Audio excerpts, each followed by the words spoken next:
You reap as you sow. It's a common, very normal, common, great saying. Everybody knows. In Kannada we say, "Uttida hage bele." Uttida hage bele. If you are miserable, if you are anguish, if you are anxiety, there is so much anxiety and tension, it simply means you have been sowing the seed of misery, anxiety, anguish, everything. Simple. Nobody else can create misery for you. Nobody. Of course, you should know there is a gap between reaping and sowing and reaping. There is a gap between sowing and reaping. This gap is very dangerous. This gap creates a great illusion that somebody is responsible for this, for the result. Somebody is responsible. This deceives you. Take total responsibility to yourself, to your life. Total responsibility. If it is ugly, feel that you are responsible for that. In the beginning, it is hard to accept that I am the cause of my hell. It is very difficult to accept in the beginning, only in the beginning. When you accept, that acceptance opens the door for transformation. It opens the door for transformation. Then you will realize, if I am responsible for my hell, I can also create my heaven. I can create even heaven too. If I have, that means if I have caused, if I have done something wrong, or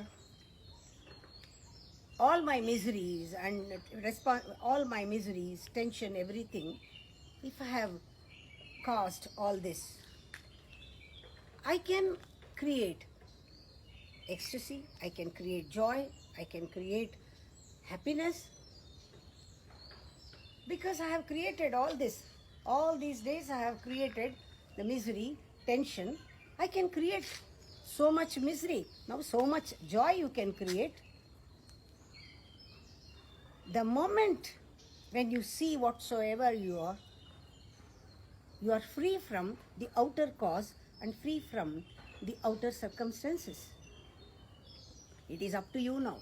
You can sing a beautiful song, you can perform a beautiful dance, or you can celebrate your life. Continuous festival. Nobody can disturb. This is a human dignity. Really, God respects. He is a great respecter of an individual. An individual means when you take responsibility, total responsibility of yourself and upon yourself. He is very happy. God is very happy. Man, if he knows only meditation, he goes on missing something. If he knows only love, he misses something. A whole person, an individual, knows both aspects of the side, both the sides of the coin. He has both the aspects in his hand. He knows that he is of the beyond. He is living on earth. He is part of the sky. He is a miracle. He knows that he is a miracle and paradox also. And you are a miracle, you are a paradox. When you realize this, in that paradoxicalness, you are whole. When you understand Dvaita, paradox, when you understand, you realize that you are really a total whole. This is holiness. A holy person is one who knows, who understands the duality, the polarities, the paradoxical nature, and he knows and he will realize. And that is how he is an Advaiti. He is a whole person, a holy person.